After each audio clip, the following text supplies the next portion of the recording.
하니라. 아멘. 오늘 고난주간 넷째 날, 이 목요일 밤은 악한 권세들이 총궐기하고 총동맹을 맺은 날입니다. 그 목표는 예수를 죽여 없애자 하는 것입니다. 시편 2편에 그 말씀이 나옵니다. 온 세상의 군왕들이 서로 떠들면서 여호와와 그 기름 부음 받은 자를 대적하자. 우리가 거기서부터 해방되자. 세상의 군왕들이 서로 함께 모인다 그랬어요. 마치 바벨탑을 쌓는 것처럼 하나가 돼요. 악이 연합하여 총궐기하는 장면이 나옵니다. 여기에 악이 얼마나 많이 단합을 했는가를 우리 생각해 봅니다. 산헤드린 공회는 대제사장과 그리고 사두개인과 바리새인들이 있습니다. 사두개인과 바리새인들은 서로 그 정파가 다릅니다. 이슬람이 수니파, 시아파 이렇게 있어서 서로 대결하는 것처럼 사두개인, 바리새인들은 서로 믿는 바가 조금씩 달라요. 바리새인들은 좀 더 보수적이고요. 사두개인들은 좀 더 진보적입니다. 그래서 우리로 말하면 우리 합동측, 대한예수교 장로회 합동측, 그 다음에 또 대한예수교 장로회가 아니고 대한기독교 장로회 기장측 뭐 이런 게 있습니다. 굉장히 많이 다릅니다. 그런데 예수를 죽이지 않은 일에는 이 바리새인과 사두개인이 완전히 일치를 이룹니다. 서기관, 대제사장, 사두개인, 바리새인 일치를 이룹니다. 그리고 어제 우리 조 목사님 얘기한 그 말씀, 헤롯과 빌라도는 서로 원수였는데 그날 함께 친구가 됩니다. 대제사장에 누가 찾아갔습니까? 예수님의 제자 중 한 명인 가룟유다가 찾아갔습니다. 그들은 돈으로 하나가 됩니다. 그래서 악이 완전히 담합하는 모습을 봅니다. 그런데 예수님의 제자들은 다 흩어진 것을 봅니다. 참으로 안타깝고 민망한 일이 아닐 수 없습니다. 어떻게 악은 담합을 하고 예수님 편에 있었던 사람들은 다 흩어졌는가? 이게 예수님의 십자가 전날 있었던 일입니다. 예수님은 그 밤에 홀로 계셨어요. 겟세마네 동산에서도 홀로 계셨어요. 다 도망갔어요. 그리고 예수님 신문 받으실 때 베드로가 멀리서 있다가 3번이나 부인하고 가버렸습니다. 저 바깥에 가서 슬피 울고 있었지만 예수님 곁에는 아무도 없었어요. 밤새도록 헤롯에게, 빌라도에게, 대제사장 집에 이리저리 끌려다니면서 희롱당하고, 저는 어제 본문 그 헤롯 왕이 예수를 오래전부터 만나고 싶어 했는데 그게 기적을 한번 보고 싶다는 그 자기의 오락, 자기의 호기심을 충족시키려고 예수를 만나보려고 했던 그 예수님이 헤롯에게 아무 대답도 안 하셨다. 로마 군병들은 얼마나 예수님을 희롱하고 옷을 벗기고 빨간 옷, 왕들이 입는 홍포라는 것을 입히고 거기서 절하면서 놀고, 창조주 하나님 앞에서 인간들이, 그것도 더러운 인간들이 놀아요. 마치 우리 그 다윗 왕국의 찬양팀들이 나중에 바벨론으로 포로로 끌려갔을 때 바벨론 군사들이 너희들 하나님을 뭐 찬송하는 무리들이라지 우리 군사들 모였으니까 여기서 여흥 시간에 노래 불러봐. 이랬을 때 그 바벨론으로 끌려간 찬양팀들이 굉장히 수치스럽게 생각하면서 우리가 여호와의 노래를, 이 바벨론 군사 이방인들을 즐겁게 하는데 우리가 노래를 불러야 되는가? 우리가 시온에서 불렀던 그 여호와의 노래를 다시 부르고 싶다. 바벨론으로 끌려왔는데요. 그 수모와 수치가 이루 말할 수 없었는데 예수님은 창조주 하나님이신데 피조물 앞에서 희롱을 당하신 거죠. 근데 거기에 우리 선생님을 희롱하지 말라라고 얘기한 사람 아무도 없어요. 오늘 본문은 이제 밤새도록 끌려다니시다가 아마 새벽녘쯤 된 것 같습니다. 우리로 말하면 새벽 6시, 그리고 이 동틀 무렵 7시 정도 이제 빌라도가 신문을 하다가 헤롯에게 보냈다가 다시 헤롯이 좀 예수님을 데리고 막 놀려고 하다가 예수님이 한 말도 안 하시니까 다시 빌라도에게 돌려보내가지고 빌라도가 이제 최종 신문을 하는데 그때 산헤드린 대제사장과 서기관들이 몽땅 몰려왔는데 거기에 무리들을 다 들여서 거짓 증인들까지 데려와가지고 빌라도가 예수님을 지금 심판하는 장면입니다. 놀랍게도 빌라도는 예수님에게 여러 가지로 물어봤지만 로마의 정치인으로서 빌라도는 이 나사렛 예수에게서 어떠한 그 범죄의 혐의를 발견할 수 없었어요. 대제사장이 예수를 고발할 때 세 가지를 고발했습니다. 백성들을 미혹시키는 사람이다. 혹세 무민이라고 그러죠. 그 사람들을 요사스러운 말로 미혹시킨다는 거예요. 그리고 황제 가이사에게 세금을 바치지 말라고 하면서 황제를 반역했다.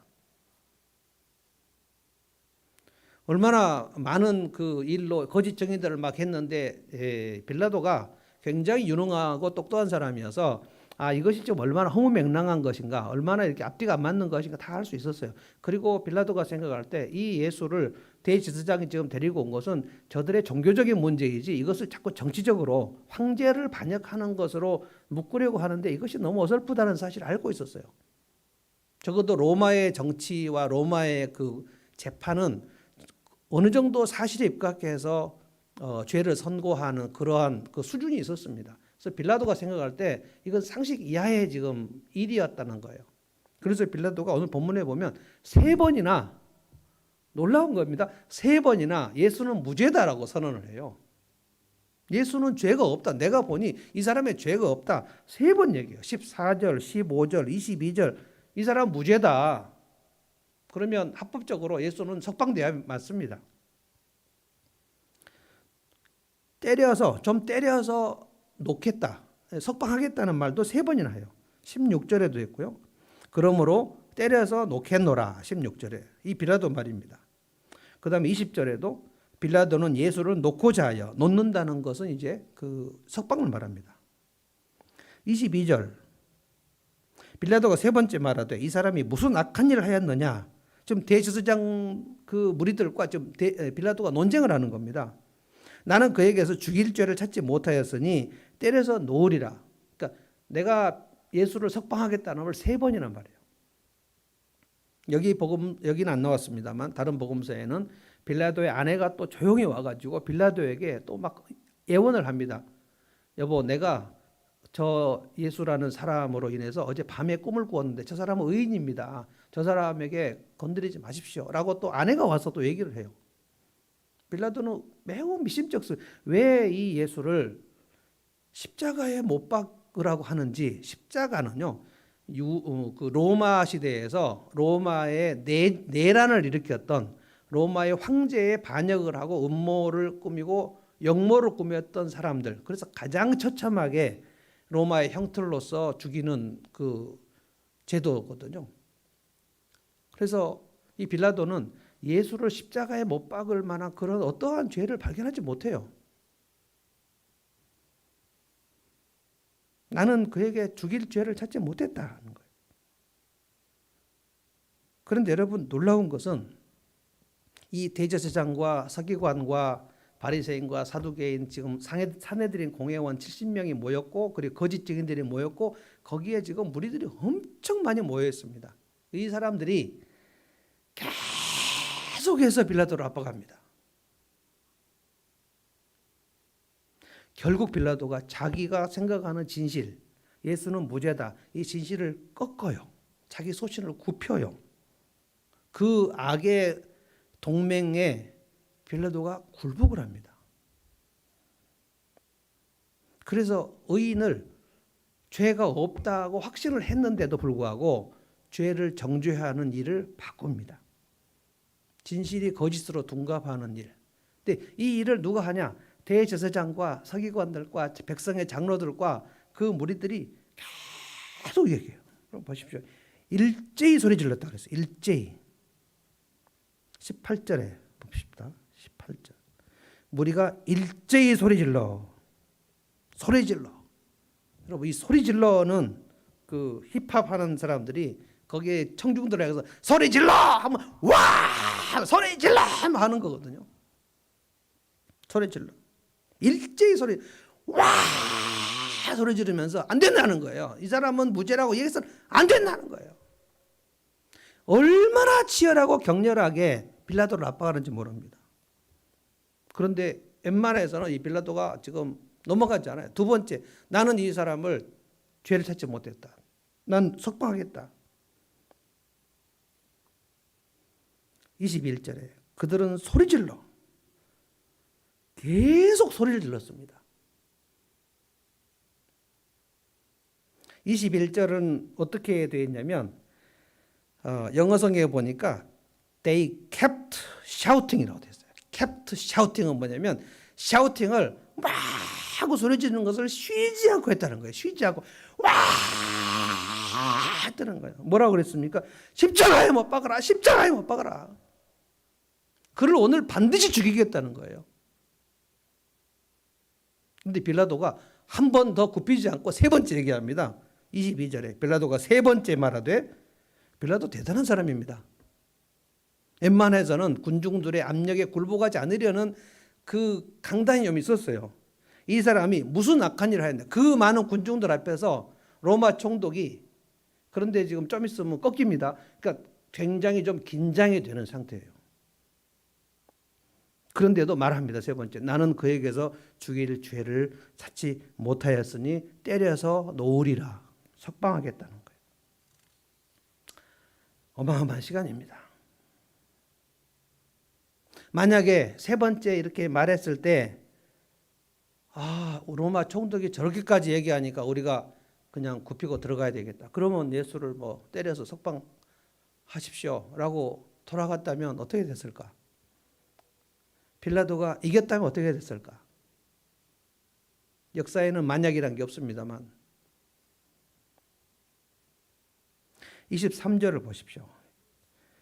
그들이 큰 소리로 재촉하여 아주 강력하게 고집을 강력하게 큰 소리로. 아까는 일제히 소리 질렀다 그랬죠. 그 다음에 두 번째도 소리를 질렀다 그랬죠. 세 번째는 큰 소리로 재촉하여 십자가에 못 박히를 구하니. 맨 마지막 이 장면 되게 서글퍼요. 그들의 소리가 이긴지라. 이 악의 무리들, 악의 동맹이 진실을 찾고자 하는, 진실을 구하고자 하는 빌라도를 이겼다는 거예요.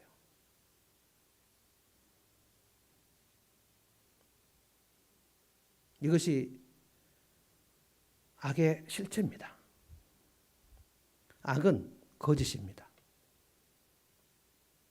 에덴 동산에서 마귀가 하와를 미혹시킬 때 거짓으로, 그래서 하와의 탐욕을 부추겼죠. 거짓과 탐욕은 악의 실체입니다. 악의 본질이에요. 탐욕이 있기 때문에 거짓을 하는 거고, 오늘날 우리 정치인들 중에 많은 사람들이 뇌물을 받는데 그 뇌물은 다 자기 탐욕이죠. 오늘날 뭐 LH 사건도 우리가 굉장히 많이 떠듭니다만 전부 다 그 공직을 이용해서 탐욕을 부리는 거죠. 그러면 탐욕을 부리면 그 다음에는 뭐가 나옵니까? 거짓이 나올 수밖에 없죠. 악은 탐욕과 거짓입니다. 구약의 왕들이 그렇게 많은 사람들을 짓밟고 그 기득권층이 백성들을 짓밟았을 때 선지자들이 뭐라고 했습니까? 진실하게 돌아와라. 진실하게. 탐욕을 버리고 진실을. 그게 여호와께 돌아오는 건데, 그들이 이미 탐욕이 있기 때문에 그들이 진실 앞으로 돌아오면 그것을 다 나누어 줘야 돼요. 그래서 우리가 삭개오를 생각했는데, 여러분 삭개오가 예수 그리스도가 들어오자 그가 이제까지 살았던 탐욕의 인생이 바꿔져 버리지 않습니까? 다 나누자 그랬잖아요. 예수가 들어오니까 그런 건데, 구약의 선지자들은 그렇게 주장했지만 엘리야부터 시작해서 이사야, 예레미야, 아모스, 학개, 호세야, 스가랴, 말라기 선지자들을 죽이고 때리고 가두고 진실을 말하지 못하게. 거짓 선지자들은 뭐라고 얘기해요? 저 선지자, 예레미야 선지자는 거짓 선지자다. 그러니까 참 선지자를 거짓 선지자로 바꾸는, 진실을 거짓으로 바꾸고 거짓을 진실로 바꾸고 악을 선으로 바꾸고 선을 악으로 바꾸는 거, 이걸 가치의 전도라고 합니다. 가치의 전도. 하나님께서 정해주신 이 가치관, 선한 것은 선한 거고 참인 것은 참인 건데 이것을 바꿔버려요. 그래서 악한 시대는, 그래서 의인들이 죄인이 많이 됩니다. 죄인들이 득세를 해서 떵떵거리고 삽니다. 그런데 놀라운 것은 악은 철저하게 동맹을 해요. 놀랍습니다. 악은 단합을 해요. 오늘 거짓 세력이 총궐기를 합니다. 큰 소리로 군중들을 선동하죠. 그래서 이 로마 총독은 엄청난 권세가 있는 사람입니다. 그 물리적인 군대가 있고요. 다 진압시킬 수 있어요. 지금 미얀마의 군부 세력들이 지금 시민들을 좀 몇백 명을 죽이고 어저께 오늘 보니까 수류탄을 터뜨렸어요. 시민들에게. 다 죽이겠다는 겁니다. 그런데 뭐 미얀마 군부하고 그때 로마 제국의 군대, 로마 군대는 자다가도 애들이 울음을 뚝 칠 정도예요. 엄청 무서운 군대를 로마 총독이 한마디로 명령하면 다 잡아들일 수 있습니다. 그런데 그 엄청난 로마 총독을 이 빌라도는요, 굉장히 그때 유명한 사람이었습니다. 로마 황제의 그 반열에 오를 사람들이 팔레스타인의 총독으로 왔다가 여기서 성공을 거두면 그 황제, 그때는 황제가 있고 부제가 있고 삼두 정치가 있었고요. 세 사람이 정치하다가 그 세 사람이 권력 싸움을 해가지고 쟁탈을 하면 한 명이 황제가 되기도 하고 굉장히 복잡합니다. 로마 황제는 반드시 황족만 되는 게 아니고 평민도 되고 어떨 때는 노예도 되고요. 그래서 콘스탄틴이 황제가 될 때도 그 세 사람의 황제 후보들이 있었는데 하나씩 하나씩 제거하고 결국은 콘스탄틴이 황제가 되거든요. 근데 이 빌라도도 여기서 잘 정치적으로 이 팔레스타인을 잘 안정시키면 로마의 정계에 가가지고 굉장히 탄탄대로 갈 수 있어요. 빌라도가 여기서 걸립니다. 내가 여기서 혹시 계속 예수를 석방하려고 하다가 내 정치적인 입지에 타격을 받을 수가 있겠다. 굉장히 두려워합니다. 그래서 오늘 본문에 안 나오지만 다른 복음서에는 이 사건에서 밀란이 나려는 것을 보고 베드로가 두려웠다 그랬어요. 유대 백성들은 아무런 물리적 힘이 없고 로마 군대를 장악하고 있는 로마 총독이 진압을 하면 되는데 여기서 진압을 하다가 사람이 죽고 소요사태가 일어나가지고 로마 황제의 귀에 이 팔레스타인의 이 정치를 안정시키지 못했다는 것이 되면 나는 앞으로 어떻게 되지? 내게 불이익이 올 수도 있겠다. 그리고 빌라도가 뜻을 접습니다. 뜻을 접어요. 예수가 무죄인 것을 알지만 그 진실을 접어요. 24절입니다. 이에 빌라도가, 이해라는 게 뭡니까? 이해. 많은 생각을 했는데 그래, 예수를 죽이는 게 내게 정치적으로 이익이 되겠다. 내가 여기서 계속 밀어붙이다가는 내 정치적 입지에 타격이 오겠다. 불이익, 이익. 진실을 고수를 하려면 불이익이 따르겠다. 내가 이 진실을 여기서 포기하고 접자. 예수를 그냥 죽이지 뭐. 죽이고 나서 내가 정치적으로 좀 유리한 것이 낫겠다라고 생각한 거예요. 여러분, 악한 날에 진실을 고소하는 것은 대단히 어렵습니다. 왜냐하면 악은 굉장히 똘똘 뭉칩니다. 거대하고 엄청난 세력을 만들어서 성도를 압박합니다. 예수님께서 너희가 내 이름으로 핍박을 받을 것이다 얘기하셨어요. 왜냐하면 진실의 편에, 진리의 편에 서는 것은 항상 악의 핍박을 받습니다. 그래서 우리 공익 제보자나 무슨 그 안에서 내부 고발을 할 때 내부 고발을 하고 나면 그 내부 고발을 했기 때문에 우리에게 진실을 밝혀서 너는 참으로 잘했다라고 칭찬하는 게 아니고 그 내부 고발자들은 그 조직 속에서 왕따를 시켜버립니다. 그게 악의 동맹이에요. 그래서 오늘 여기서 빌라도가 진실을 포기합니다. 세숫대야를 가져오라고 그럽니다. 물에다가 손을 씻으면서 나는 모르겠다. 너희가 다 알아서 해라. 너희가 요구하는 대로 다 해줄 테니까. 여러분 보십시오. 요구하는 대로 23절에 그들이 요구하는 대로 빌라도 바라바를 놔주고, 바라바는 진짜로 정치범입니다. 여기서 바라바가 강도라고 나오고요. 예수님 좌편 우편도 다 강도라고 나오고 이 사람들이 전부 다 로마 제국을 반역하는 그 반역의 무리들입니다. 그냥 남의 집 훔친 도둑놈 강도를 말하는 게 아닙니다. 지금. 그러니까 이 바라바는 그야말로 로마의 정치범이기 때문에 십자가에 처형해야 되는 거예요. 빌라도 입장에서. 그런데 자기가 갖고 있는 상식과 자기가 가지고 있는 진실을 다 포기합니다. 그래, 바라바를 놔줘라. 그리고 이 예수는 너희가 원하는 대로 해라. 원하는 대로. 원하는 것이 뭡니까? 십자가에 못 박는 거예요. 이것이 오늘 목요일 밤에 일어났던 일입니다. 우리는 오늘 예수의 제자들인데 예수님은 끝까지 진실과 진리와 참의 편에 섰고 오늘 빌라도는 어떤 것이 진실인지 알았지만 그 진실을 접었습니다. 그리고 거짓을 택하고 자기의 유익을 구했어요. 진실보다 이익을 추구합니다. 세상은 지금도 그렇게 많이 합니다. 하나님이 안 계신다면 우리도 무슨 짓이든 할 수 있을 것 같아요. 내가 이익이면 됐지.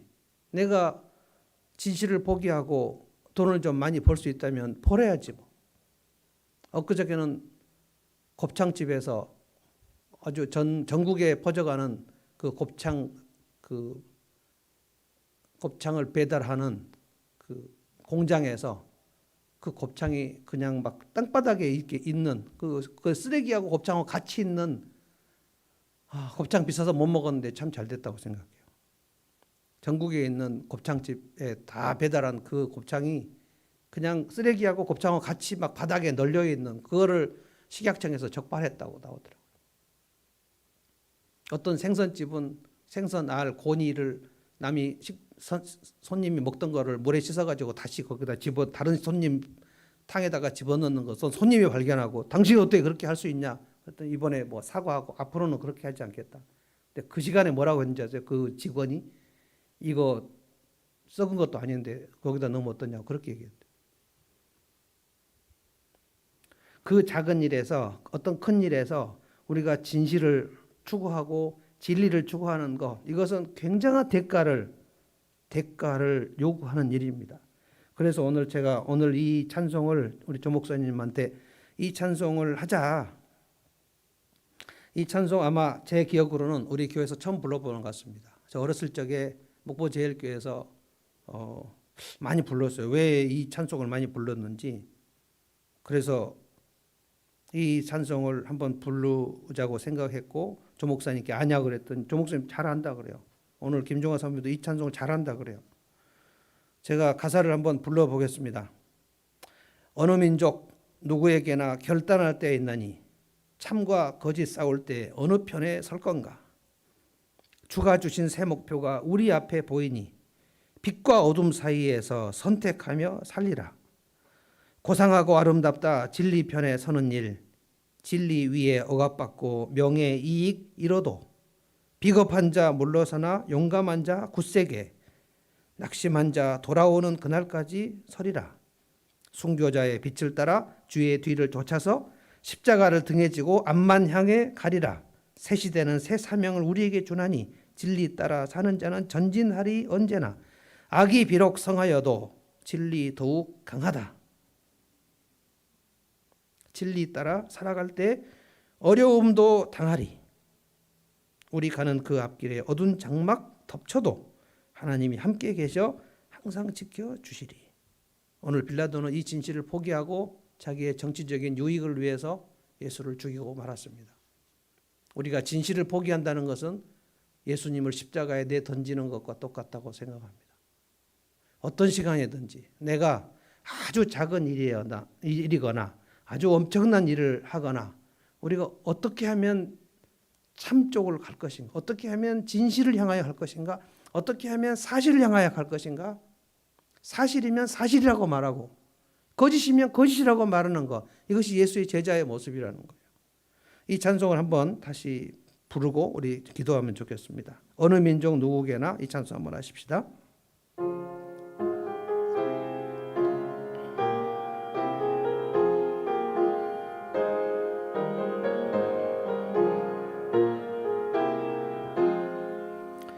어느 민족 누구에게나 결단할 때 있나니 참과 거짓 싸울 때에 어느 편에 설 건가. 주가 주신 새 목표가 우리 앞에 보이니 빛과 어둠 사이에서 선택하며 살리라. 4절 하겠습니다.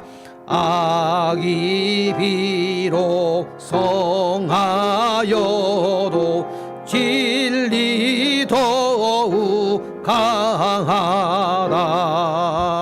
진리 따라 살아갈 때 어려움도 당하리. 우리 가는 그 앞길에 어두운 장막 덮쳐도 하나님이 함께 계셔 항상 지켜 주시리. 아멘.